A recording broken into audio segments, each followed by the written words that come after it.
Hey guys, so I decided to do a second little short video because I realized I forgot to show you the most important feature of Microsoft Teams, and in my opinion it's the one feature that makes it a lot more useful than something like Edmodo. So I added Miss Oates. She helped me out here. You can see while we're at it, this is how you would mute a student if they are posting too much, or if the conversation tab is becoming a hindrance in class. You can just click mute this person and they can no longer reply to any conversation or start their own conversation. So I set up an example assignment for the class, and this was I called it a test assignment. These were my instructions, and so Miss Oates helped me out by responding to the assignment. So to find their student work, let me go back. You'll click on review,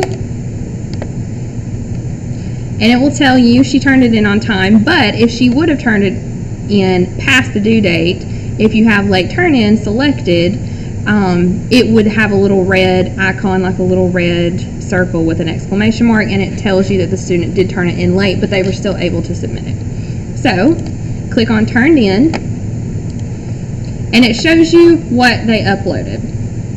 So for this assignment, when I set it up, I used a rubric that I had previously created, and this is how it'll take you through being able to give feedback through a rubric. Now you would click on the target that you feel this earns. The first, let's see, let's just go ahead and say topic sentence is missing. No, topic sentence does not relate to the rest of the paragraph. And then you can give feedback specifically on that target. Okay? Then click on the next target, same thing. Click on which one you feel it deserves, and then give them feedback. Obviously with a student you would not give a smiley face, you would give more specific and helpful feedback. And also you do not have to give written feedback in that section. So we'll say, this is how she scored. Now, click done, and it will save what you assign that student, and I will take you through in a minute to show you how you can go back and see what you gave the student for each target.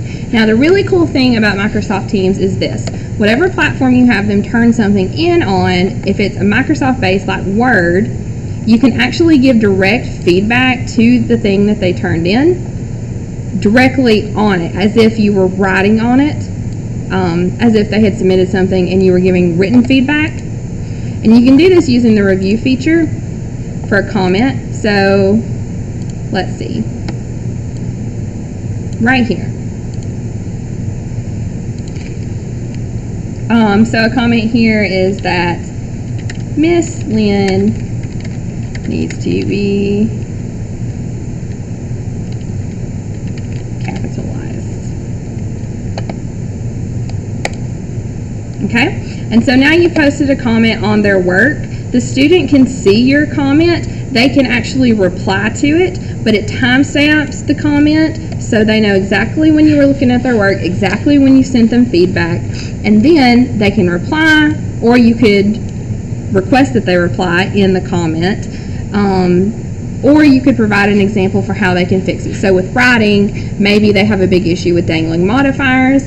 You could also include a link in the comment to maybe a website that shows students how to fix that issue in the writing. But this is definitely my favorite feature of Microsoft Teams, the way you can give like as much feedback as possible.